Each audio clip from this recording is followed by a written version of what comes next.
that bias is not perpetuated.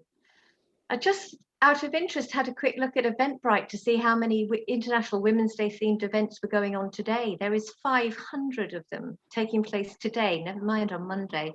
So it was with huge pleasure that it's a massive thank you for choosing to spend your time with us this morning.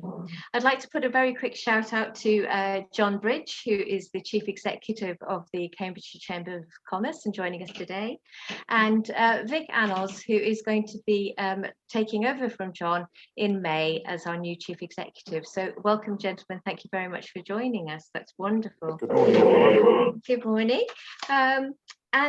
Yes, there's lots and lots of different events happening with the Chamber, as you know. Our time is tight, so can I please ask that if you have any questions during the session before question time, pop them into the chat. I'm going to be keeping a really close eye on that, so I'll make sure those questions are addressed. And I am now going to hand you over to your chair for this morning, Bridget Egan. Take it away, Bridget. Thank you. Thank you, Simone. Thank you for the introduction. So who's got that Friday feeling? Hands up. Some of you not there yet. Yeah, it's been a busy old week. So I'm delighted to be chairing today. We've got a brilliant panel of speakers, and I'm so grateful to all of them for giving up their time. What I would ask and invite you, guests, please put your mics on mute, because it just helps with the sound quality. So as Simone said, I'm Bridget Egan. I'm Managing Director of the Oak Ridge Centre. And I'm going to be the conductor, I think, or facilitator for today. We've got an hour, and it's an hour that will no doubt be full of insight and learning and richness of perspective. So we will certainly fill our time. The way we're going to run this morning is I've asked the panelists to introduce themselves rather than me try and do that on their behalf, and to share their perspective on the topic that we're talking about on this morning, women on boards. Why are they not enough? So when I had a check-in, was earlier this week or last week, about the topic, there was some fantastic insights and perspectives that each of the panelists shared, and I think that will get the conversation going and the debate. Once we've done that, we'll open up the floor to questions. So please, as you listen to the speakers, jot down any questions that you have, and we'll certainly share those, cover those off and have a bit of a conversation around that. We're due to finish at 10:30, so I'm going to make sure that we do that. There's nothing worse. Simone often reminds me of running over in meeting time when people are very busy, and particularly on a Friday. So I'm going to ask Damon to kick us off, please, this morning. Damon, if you could introduce yourself and just give your perspective on the topic, please. Sure. Well, good morning, everybody. It's great to see so many here today at this, I think, what is quite an important topic, frankly, and I congratulate the Cambridge Chamber of Commerce for running such an event. So I'm the Chief Executive of Treat PLC, headquartered in Bury St Edmunds. We are a manufacturer of beverage ingredients. We've been around a long time, since 1886, but I'm quite proud to say that Treat had a woman on our board, I think back in the 1920s, which I think at that time was highly unusual. We're a full list FTSE company, market cap of around 550 million, which is about 20-fold of where we were a decade ago. So our journey has been quite an interesting one. For us, we think we've got the right strategy in our business, but the really important part of our strategy is the culture that we have in the business. We have a very inclusive, positive culture in the business, and I think for me, the topic of women on boards is really an output of the potential that every company has in terms of getting its culture right, to make it very easy for people from any walk of life to have very successful careers. And I think the challenge that we have here in UK PLC is that many companies haven't embraced that sufficiently over the years to empower women particularly to get to a point where they've had some diversity in their career and the training and the support, because I think it's been difficult to manage all the competing demands. So I feel very passionate about diversity generally, and I'm proud to say that at Treat today we've got 2 women on our board as a PLC, and I would like to see that grow further in the future as we evolve. But I think it's a great topic. But for me, the fundamental point of women's progression in careers and ultimately to boards is all about culture from within the business community, and I think that's where it all starts. Brilliant, Damon. Thank you very much. That you certainly set the scene for this morning, and would love to come back to you with perhaps a question on where do we start to get more women on PLC boards. So thank you. If I could now invite Charlotte to take the floor, please. Charlotte, you could introduce yourself and just share your perspective on today's topic. Thank you very much for that. Very, very pleased to be here today. International Women's Day is close to my heart, as I spend the last amount of my time working on equality globally. And part of that equality, obviously, is to get the gender equality as well. I'm Chief Executive of Global Governance Group. I am about everything governance. I serve on a number of boards. And I'm also chair of an organization called Board Apprentice, which helps diverse people become board members by observing boards for a year and actually having a seat at the table. We've been around for 7 years, and I'm mentioned in Hampton Alexander and the Parker Review as an organization that can help their recommendations happen. For me, this International Women's Day, Choose to Challenge. I would like us to challenge ourselves, all of us, and the privileges we have and how we share them with the people who hasn't got them, because every one of us have got privileges of some kind. I would also like women specifically to challenge themselves about their part of equality or not equality, because we all have a part to play. It's not just men who need to change, we need to change too, to get the things right and get a proper balance.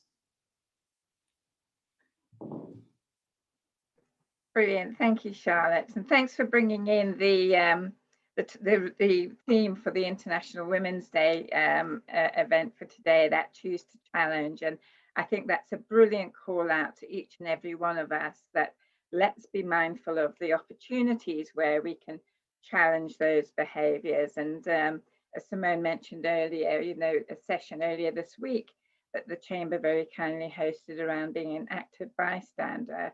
It's not to stand by and let those, and not call those behaviours out. So I think that's a brilliant call to action for all of us. Thank you, Charlotte.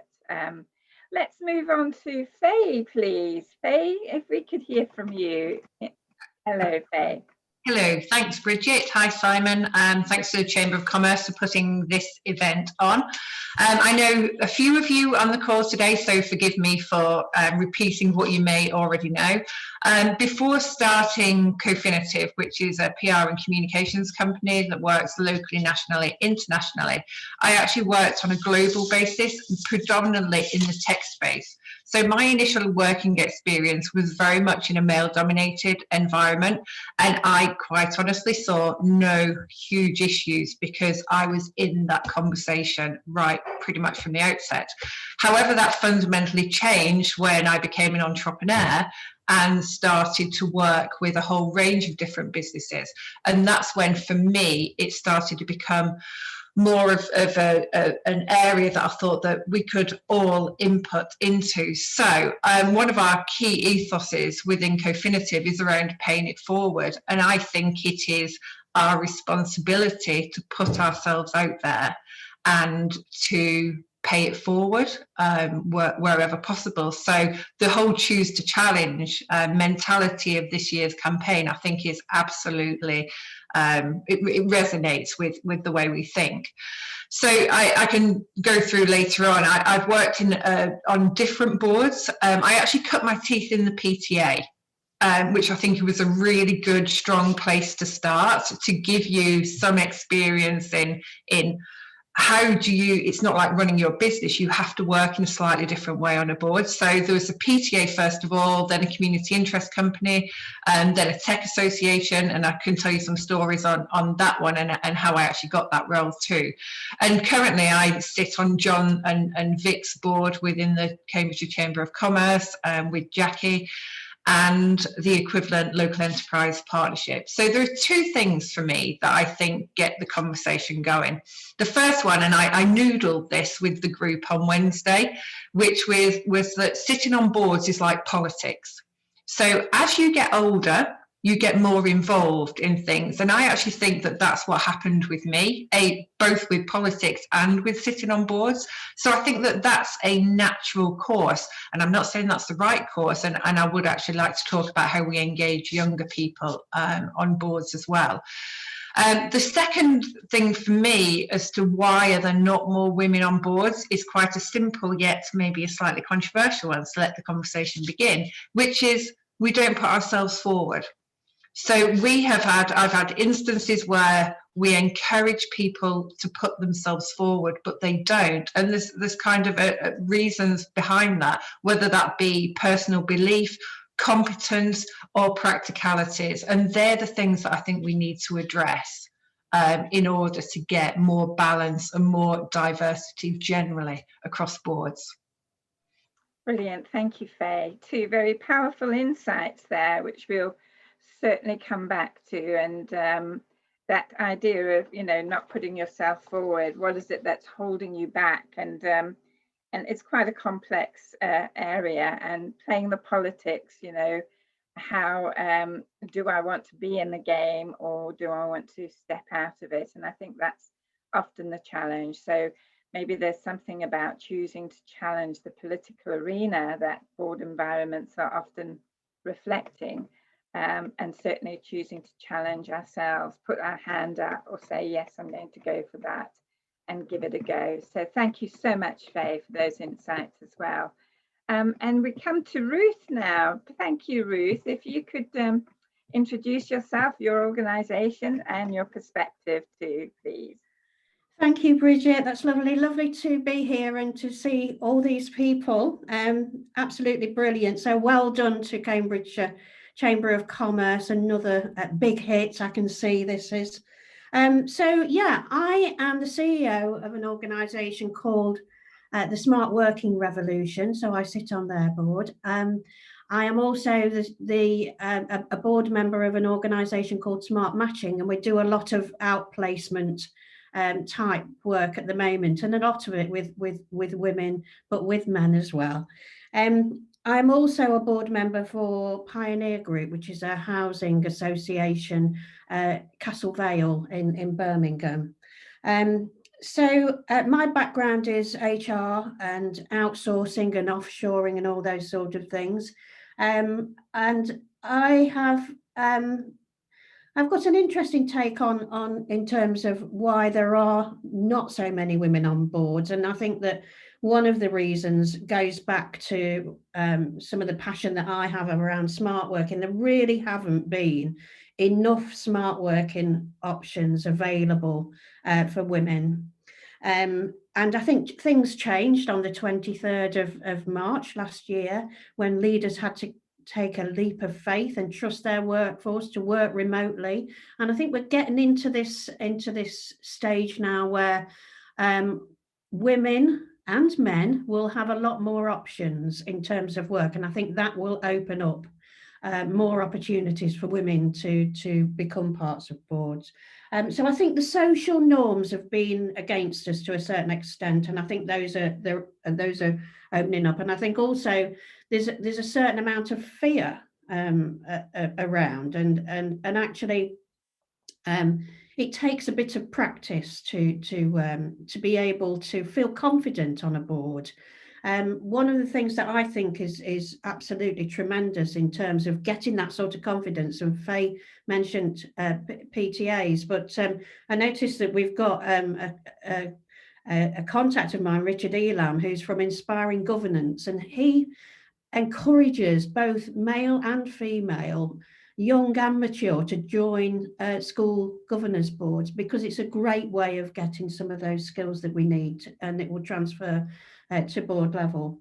And I think just finally, I think that all of this in terms of encouraging women onto boards, it starts with thoughtful leaders. And so that's where I'd start, whether they're male or they're female, it's about thoughtful leaders. So those are that's my two penneth. Thank you so much, Ruth. And I love that the perspective you've brought in around the social norms and flexibility at work, because we run a women's leadership program, and it was off the back of high attrition rates with our clients. Talented women were leaving their organizations, and big organizations, and when they asked us to do something in this space, I said, well, it's a cultural issue surely, and a leadership issue, but for some of that it was too big to go there. And when we talk to the women coming on our program, it's the lack of flexibility and being able to work in a way that suits their responsibilities at home. So I think we're really missing something around those social norms. And I think leaders being very committed to that, and as you say, being thoughtful, I think is really helpful. So great insight there as well. Simone, what is your take on this? Women on boards, why so few? What's your perspective on this?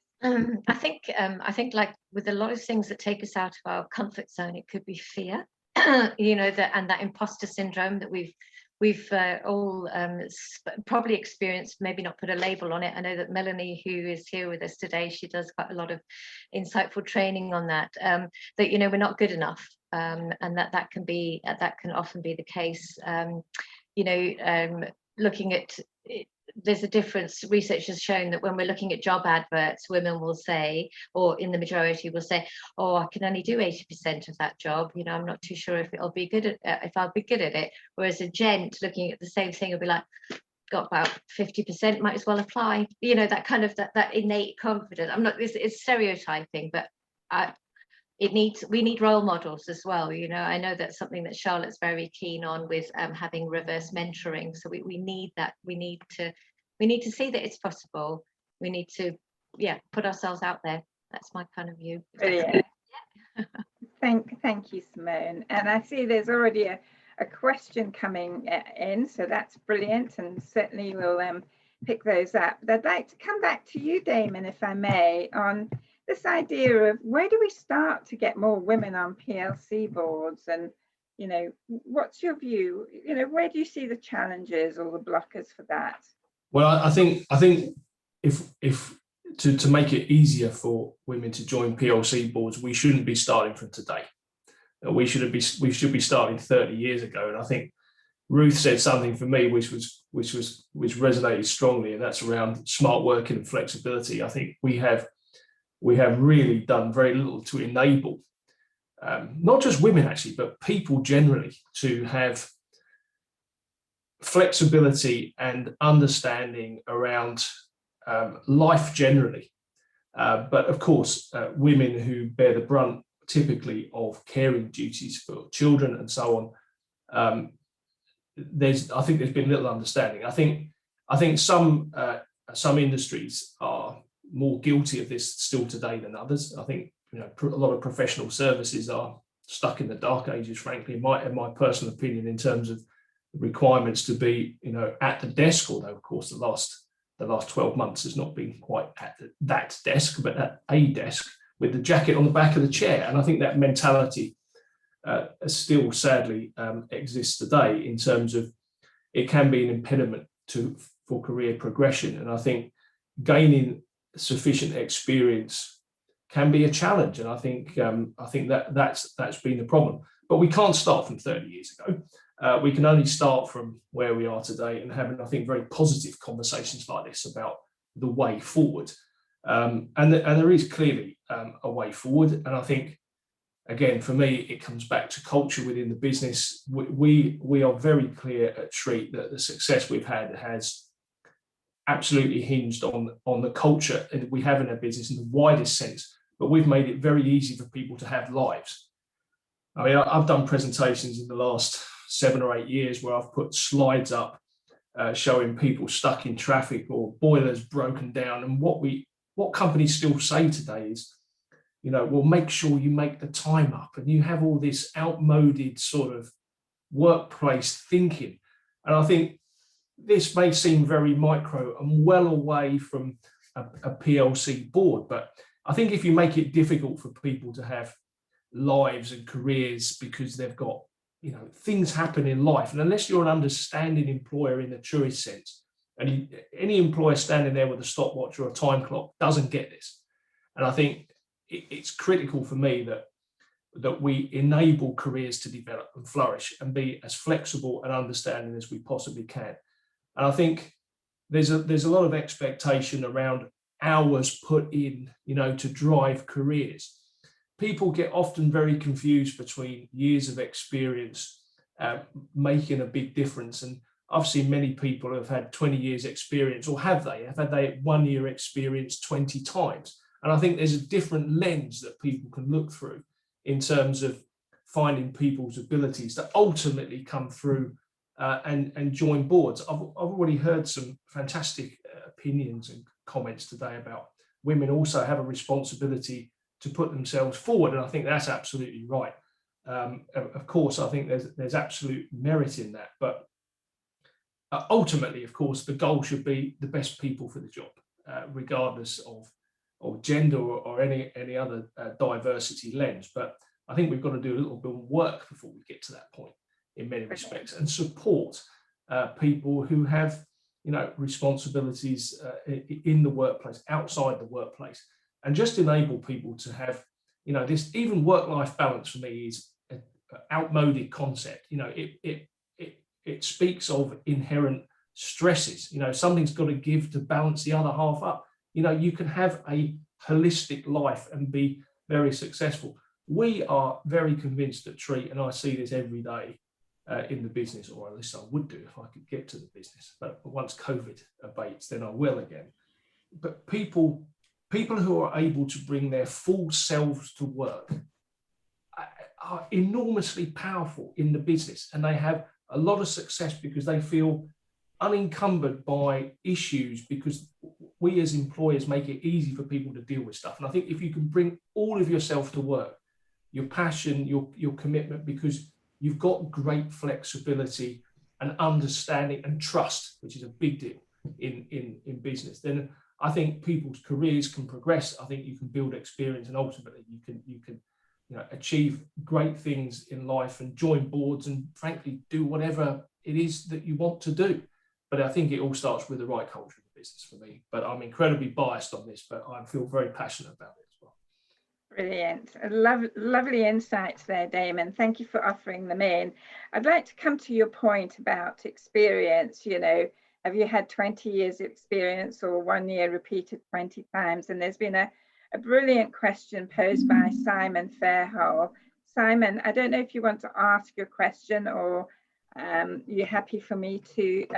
It's of Faye about encouraging more younger people into the boardroom. Can't see Simon on my screen at the moment, so I am here. So I was just saying that we're talking to very young people, so school pupils, college students, about possibly getting involved, but we're also very conscious there's then a vast gap between them and the rest of the board, and how we might encourage 20 to 30-year-olds, which Nicole then fired a really good follow-up to me. I don't know if it's fired back to me or to the wider group, but in terms of, we're keen to see how we can recruit that age group.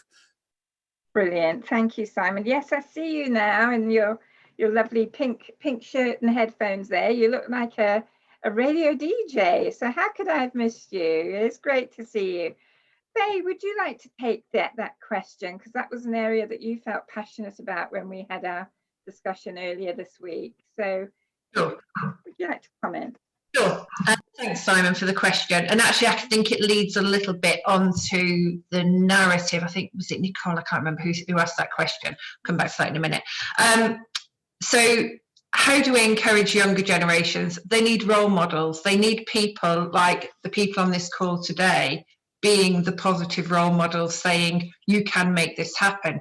If the narrative is constantly there's a glass ceiling, you know, it's really difficult to get on a board. I'm not saying it isn't, but if the narrative is always saying that, then people will say, okay, let's not do it then. So I think you have to go back. Damon said we should have been doing this 30 years ago. Actually, I think we should be doing it to people that are 30 years younger. So Simon, what you're doing is absolutely the right thing. We should be working in schools to show a vast array of career choices and how you can have a career, but if you're passionate about something, you can also go and contribute on a board. And if that board is at the school, it's a charity, it's a huge company, it doesn't matter. The fact is that you have passion for something and you put yourself forward. So for me, it's about changing that narrative, but we need to change it early on. The second point I would make is, once you're in an organisation, and whatever size organisation we work in, we should be looking at who we're hiring and what the succession planning is. Because if we're always hiring the same people, that's no good for the diversity of our workforce, and it's also not going to open the doors up for more of those role models, whether they're in senior positions or on boards. So they would probably be, I know that's mashed up a couple of the questions that are on the feed, but I hope that helps stimulate some thought. No, that's brilliant, Faye, and some great questions are coming through. And I see, Julie, I've seen you've got your hand up, so I'm going to come to you next. But I just want to, Simon had a follow-on question about where do we advertise these roles that we have in our organisations, where young people can pick them up. And this may be a question that Richard would like to respond to, because Richard, you had your hand up as well. But it's just how do we get to these young people? And it is a challenge because we've got over a million unemployed graduates. You know, it's a shocking statistic. However, a couple of years ago, we rolled out a program to try and get young people on board in conjunction with Common Purpose. You may know Common Purpose as an organisation. If not, go and check them out. They do some wonderful things with emerging leaders. But we couldn't get to the young people. So we had all these workshops planned and we did lots of networking, promotion, but they just didn't come. We were just not connecting with them. So how can we connect with the young people, and where do we need to promote these roles that we might have? Richard, would you like to comment? And then I'll come to you, Julie. Yeah, I mean, I work specifically from the perspective of schools. So I work on the National School Governor Recruitment Service. So we have a Department for Education contract, and we work with all 23,000 state-funded schools to help them recruit to their boards. Most of what we do is governing boards. It was interesting to hear what Faye said about PTAs, because I do think governing boards are a very good. Governing boards are slightly different to PTAs, but they are a very good place to start. We also work with some multi-academy trusts as well. So some of the businesses, I suppose, because schools are businesses that we're placing people into, are actually quite large. You know, some of them have got very large budgets. Even a small primary school's probably got a budget of about £500,000 in terms of turnover. You know, which for getting that experience of being involved is still something. It's board level experience that people are getting. In terms of young people, I think the starting point is that what we always have found is that it's just not on people's radar. It's just not something that they expect that would be available for them.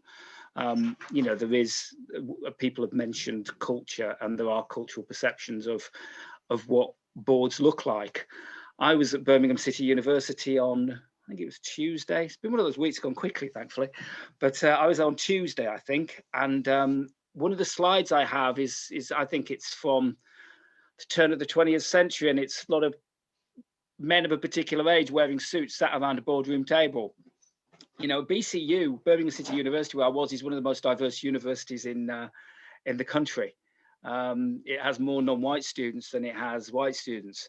And what I did was I took part in a volunteering day, and I work quite closely with Birmingham City University, and they have volunteering programs. Students these days, in my experience, are far more mature and far more likely to spend their time volunteering and giving back than when I was a student, and the kind of things I got involved in. And so what I was doing was delivering a presentation, as I do probably every 3 months or 6 months, to them, and just the first thing is getting that message out that this is something that would be there for you. The second, I think, then is really talking about how to sell yourself in a way, if you're in that position to talk to someone about a board position, and how to talk about those transferable skills you've got, and how to, talk about what you have done in your life that might be of value to a board. And actually being a young person and having your lived experience as a young person, in this instance, certainly people who only left school recently and understand a lot of the challenges that our young people face, is actually really valuable. So I suppose what I'm saying is try to go to the places where young people are and get that message out. And it does take time, but also try to prepare them. I mean, we have an online platform, so it's kind of, we have something that people can go to. But I didn't just leave. I had only 3 young people sign up on Tuesday, but I didn't just leave those 3 young people to use this self-service platform themselves. I told them to email me. I checked their profiles the next day. 2 of them are speaking to schools.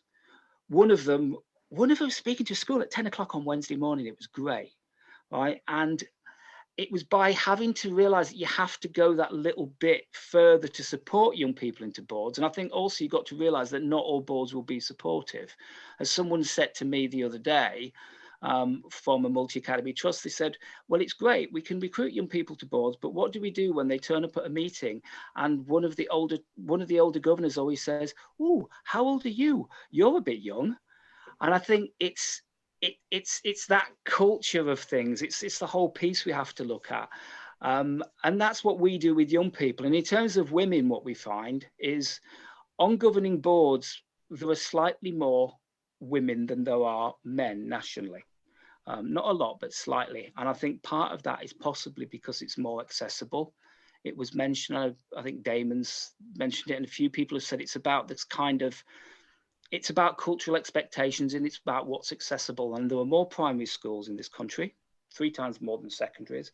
And I think because of the cultural norms of maybe the female often being more involved with the school and maybe more likely to take the children to the school, and perhaps because of the cultural norms of appointing people onto boards, there are more women on the boards of primaries, and that's why there are more women on governing boards.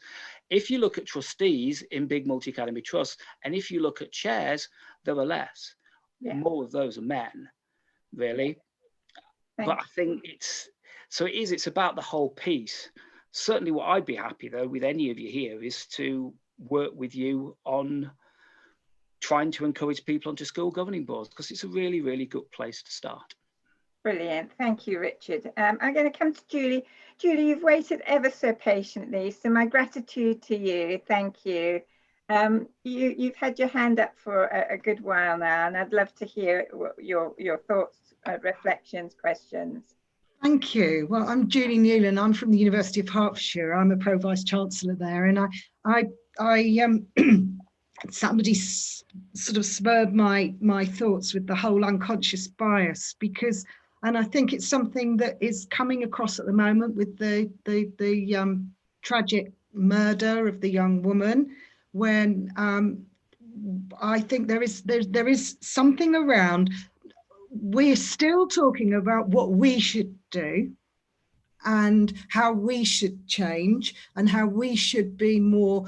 And I think there is something around going and working with men to think about how they think and what they expect, and how they review things. Because I think, as I'm kind of old and grey now, I've certainly come up through support, because it's an education sector. That's understandable. It's a great sector to be in. Lots of support to help me be like what is expected. And that, if I've had promotion, I have donned a jacket. I learnt to lower my voice. I learnt to stand when I was giving a presentation slightly legs apart, which is something that women have absolutely no need to do whatsoever. But you're taught to stand legs apart, wear your jacket, lower your voice and speak slightly slower. So that's affected me, because when I'm interviewing, I've had to work quite hard. Diversity means when someone comes and sits in front of you, they're different. It doesn't mean that they've gone on a training session to become like. And we get this a lot. Lots of people work with us and offer to work with our BAME students to help them through the system. And actually, I've started to ask companies to come and work with our BAME students to understand how they might behave differently, in order, not that the student should behave differently, but that the person that's interviewing should understand what diversity means, diversity. And I think it's really important that and I think I'm guilty of it, because I come from a generation where if a woman presents and comes in and is sort of speaks quicker and in a higher voice and is bubbly, I remember sitting thinking, oh, she's not ready yet. She's not quite ready yet. And so I've had to, I think there is something around us all doing the work and thinking about what diversity means. And I think it's really interesting. The other point I'd make, really interesting about flexibility now, because COVID has brought us all we're all at home, we're working much more flexibly. And I think it's now moving away from being a women's issue to men are realizing that this is good for them. And that's fantastic, but it means, oh, it's okay now then, because men have realized it's okay. So now it's okay. If it was just, so I know that's a bit controversial, but, or not controversial, but, I think in this, I sit in so many forums where you can't speak as a woman, it's just a bit more fun to say that's where my thinking is going. Yeah, well, I've got, it absolutely resonates with me, Julie, because I was rejected from a job in my late 20s because of the tone of my voice, I discovered. So it does matter. I'd like to come to Charlotte, please. Charlotte, because you've had a lot of experience in this area, and I'd love to hear your thoughts and reflections to the discussion so far and any insights that you're able to offer. Thank you very much, Bridget. I've just done a sort of a bit of a few notes. So one of my mantras is hire someone who doesn't fit in. Because if you look for someone who fits in, you're not going to get challenged in the way that you can grow from, right? So the ones that you're not quite feeling are right, they're the ones you should go for. Experiment. I know we don't want to experiment too much. I do a lot of reverse mentoring with young people. I don't think there is a lack of young people wanting to serve on boards. What I think we have to ensure is that they fully understand what it comes with. There is a law in the UK where the first £400,000, if you get judged on negligence specific areas, there is no cover for. You can't insure it and you can't get indemnified for it. You have to cover up £400,000. So we just have to be very clear, because many even active directors don't know this. It's a very basic thing, but that knowledge needs to be there, absolutely. When I was chairing the IOD, I was encouraging the IOD to link up with all universities across the UK and deliver a foundation course for first degree 18 to 21-year-olds, and at the same time offer our members to be their mentees. And so we make the students mentors, which is part of their leadership education, to hold a conversation with a senior executive. I've had 7 different reverse mentors so far. And needless to say, they're all board members today. They were under 25 when I started, and they are still in their 20s. And it has not been a big issue for them. Obviously, they can put on their CV that they have mentored me for a year, which possibly help it coming out of the pile. Every single one of you can do that, right? You can go out today and find a young person in your area that you would like to be mentored by, and respect that they lead the conversation once a month for 12 months. That's it. So it's not a huge commitment, right? 12 hours in a year, that's it. And you have made a significant difference to a young person's life. So if all of us, how many people we are here, 36 participants can go out and do that today. In a year, we have 36 more young people ready and eager because you have put your great passion across to them. I think I don't agree that we don't put ourselves forward. I know so many women who put themselves forward and still don't get it. I know many ethnic minority people putting themselves forward. I know many neurodiverse people. As soon as we are a little bit different, we don't get chosen. So for some, of course, how many times will you put yourself forward and not get chosen? And this is why we need to keep encouraging people to apply, right? I mean, I have over 15 years board experience. I've been a FTSE chair. I don't have shortage of positions, and it kind of irritates me that I get asked every week for new positions when other people that I would like to see come in and I then try to pull in don't get asked. So I keep saying, and each one of you again, if you get offered something you can't fill yourself, make sure you put someone else in instead to get someone else to get into that. I mean, with the primary schools, I mean, what a fantastic place to start, like a board apprentice group. If you're really serious about developing young board members, offer them a seat at the table for observation for a year. That's what board apprentice is all about. They will be there, they will be treated as a board member, but they won't have the liability, and they are observing everything that goes on and how they can learn from the dynamics, the governance and all of that, with someone from the board sort of mentoring them during the year they are there. There's so many things we can do. It doesn't cost, it's all there for us to grab hold of it. So again, how many primary schools did we talk about? That was a lot, right? Hundreds. Thousands. They make a real difference, thousands even, right? You can make a real difference if you all do this. I'm very happy to speak to you about a way to do it very, very economically. I mean, we're not for profit anyways. We just want boards to be diverse. That's all. So I think there is a lot of things that sort of sprung to mind as I was listening in. I think fear and imposter syndrome is something that comes up, and I suffer from that myself, right? I mean, there are some boards when I look at them, and for example, I didn't go to university. So I have a constant sort of thing that maybe I'm just not smart enough, right? So I look at a board with people that are PhDs and masters in this and what have you, and several of them have many different ones. It puts me off a bit, it concerns me, right? But then I have to just say to myself, okay, well, let me put myself forward and see what happens. And then it's up to them. We can only put our best self forward as we are. Because if they can't take us as we are, then they shouldn't have us at all. And we certainly shouldn't be there. It would be a very unhappy relationship. So I think imposter syndrome does two things. Either it disables you completely. I've spoken to many men who suffer from imposter syndrome as well. So either it disables you and you don't want to put yourself forward for anything out of fear, or it gives you the drive to dare. It's one of the two, right? So either you are feeling insecure and therefore want to prove yourself all the time, which is probably what I suffer from a bit, right? So I keep reaching for things that is actually out of my reach to fulfill them and exceed them if I get it, right? I mean, when I was called around chairing the IOD, I was like, that's not for me. I'm not part of the establishment. I'm like, no, I don't think I will fit. And they were like, well, we'd like to speak to you. I said, I don't think you do want to speak to me.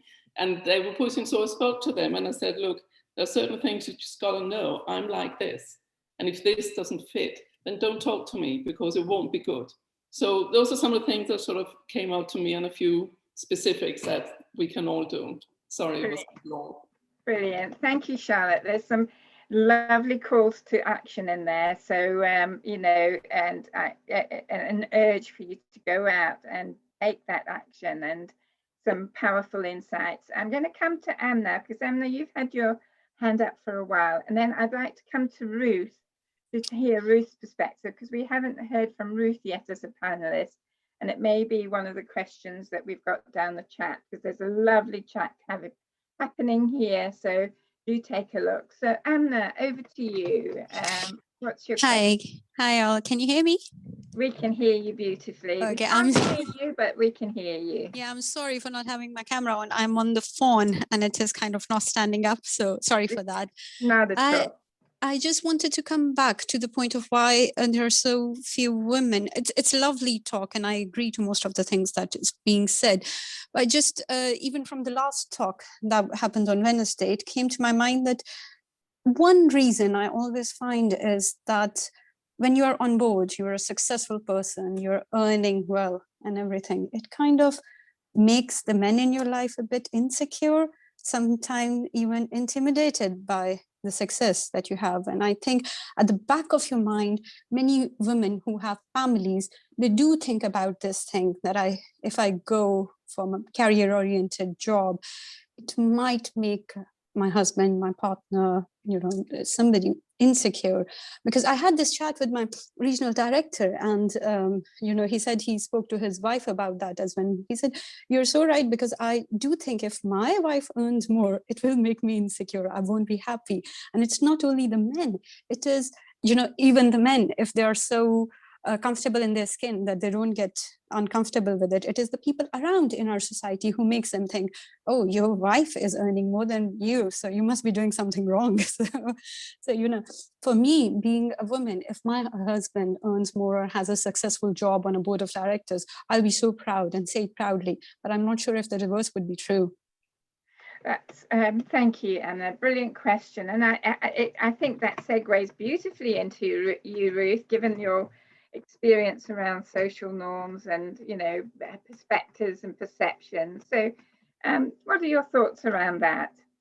You're talking to the lady who's been married 3 times and eventually got it right, because I suffered exactly, I think, what Anna's talking about. And so 20 years ago, or 21, 2 years ago, I divorced my second husband and I married his batting partner eventually. And I'm so proud of Pete. He's an ex-police detective.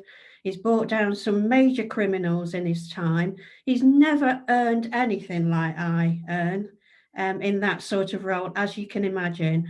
But boy, does he support me, and always has done. And it's over these last 20 years where my career has skyrocketed. So I think it is really quite important. I think it's important both ways. And why can't the partnership be really successful? And I think it's really important to be authentic, to have your own personal brand. I even, think about having my own taglines and that type of thing. So I am a brand. And I like to highlight my differences. I'm very different. I know I am. 7.5 years ago, I had an operation on my back. When I woke up, they told me that I'd moved. I ended up in a wheelchair for a year. I can't hobble around now. For the first year or two, I tried to hide my disability. And I was almost ashamed of it, because I was trying to fit into those social norms.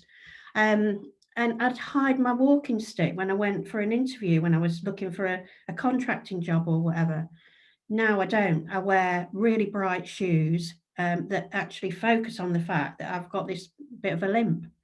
I do think it's important to highlight those differences, and I see life from a different perspective being disabled to a lot of people.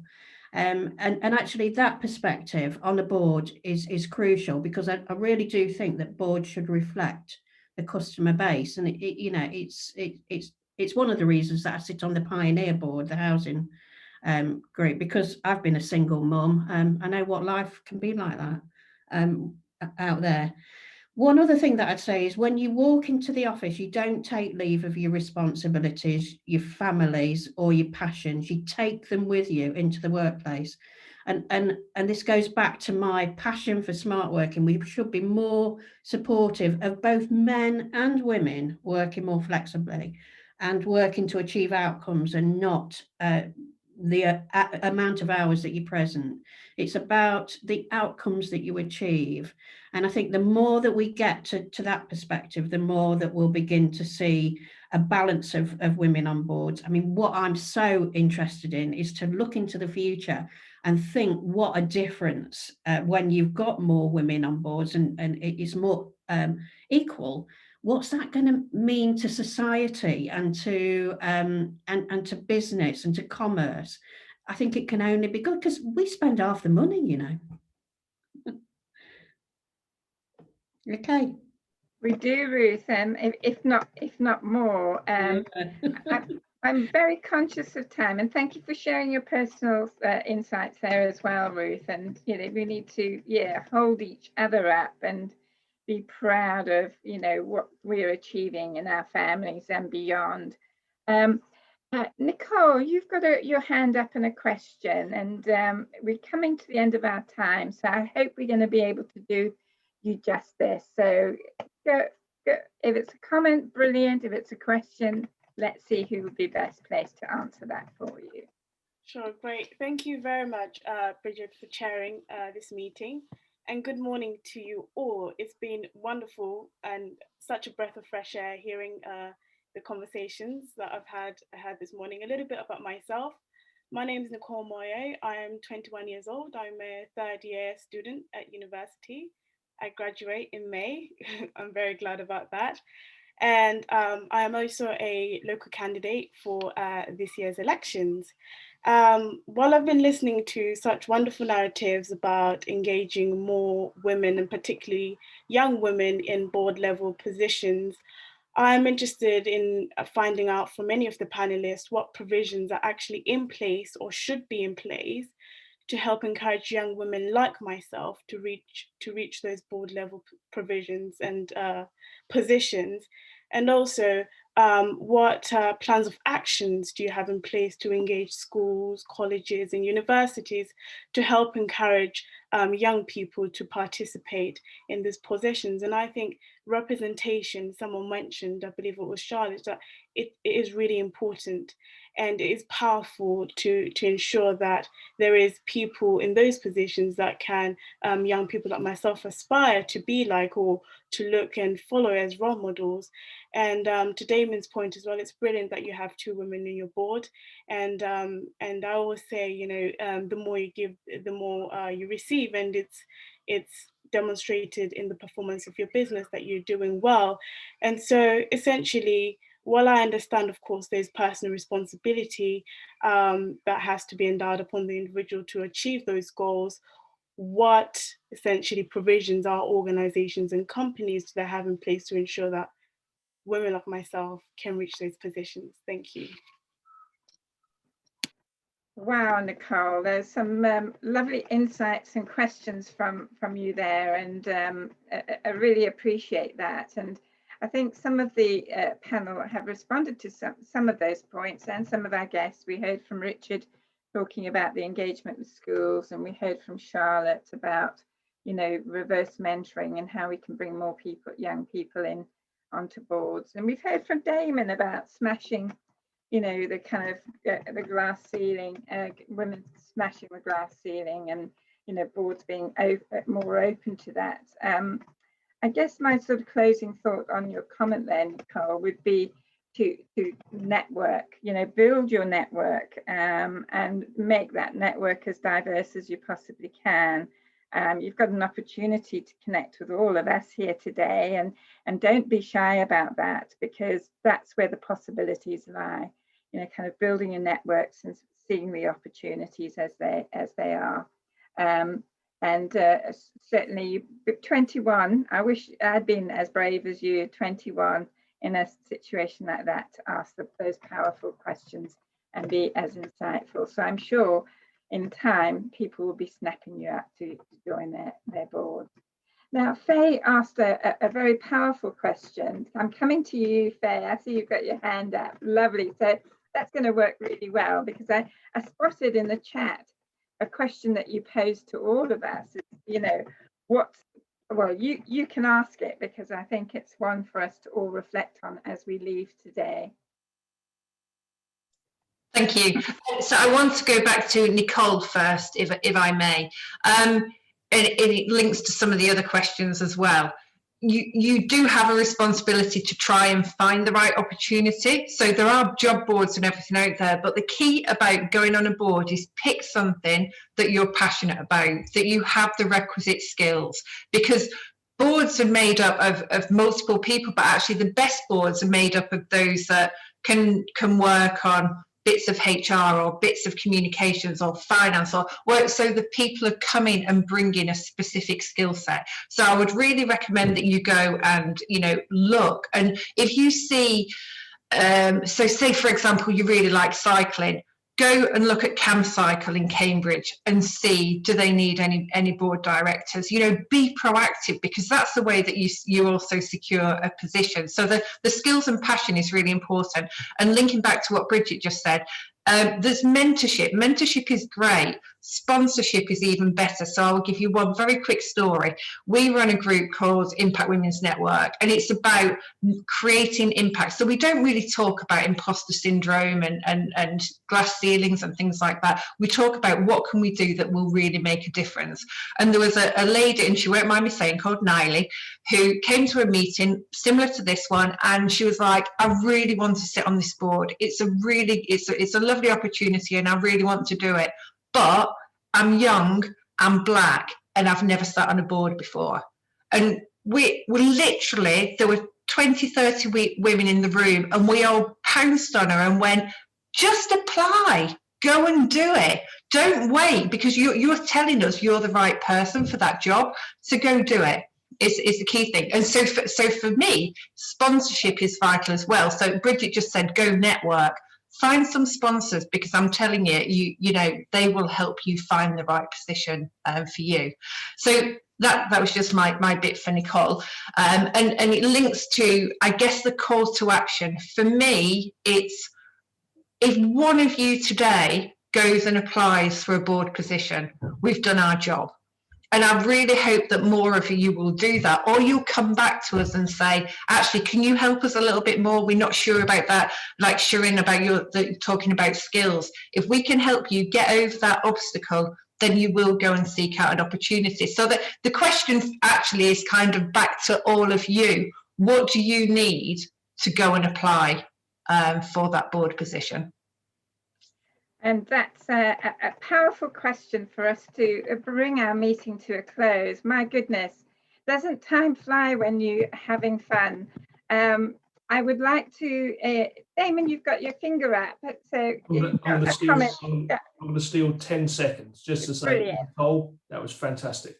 And I would say my advice would be, and I don't mean this at all in a patronising way whatsoever, if you keep letting your passion shine, like you've just done on this call, you're going to do spectacularly well. So good luck. Lovely. Thank you, Damon. So time calls and time to end our meeting today. Please do have a look at the chat. There's been some beautiful comments and reflections and further questions. So the recording and the chat will be going out to you, so you can look back on what we've talked about today. I think we could talk about this for all day. It's a big topic and some big challenges and big opportunities. And I think that the theme, Choose to Challenge, is an incredibly powerful one. And maybe for some of us women on here, it may be we need to choose to challenge ourselves. Just take that risk and do that call to action that Faye's suggested. So can I invite you all to thank the esteemed panel of speakers? They've been a really good mix of perspectives and insights and experiences. Thank you to the Cambridge Chamber of Commerce for hosting us today. John Bridge and Vic, thank you ever so much. It's men like you that need to be doing that, hold us women up as well and support us by putting on these events and encouraging the dialogue. So very, very much appreciate your time and effort in doing this. So closing comments from me is just to go and have a fine weekend. Connect with each other. You never know what possibilities arise out of events like this. You've got an open door, I think, to for the number of panelists here, who may just be the person to connect you into that board appointment. So good luck. round of applause for the speakers, and then happy Friday and have a fine weekend. Thank you. And can we please include Bridget in that round of applause, ladies and gents? Thank you so much. Thank you, Bridget, for hosting a brilliant meeting. And yes, on behalf of the Cambridge Chambers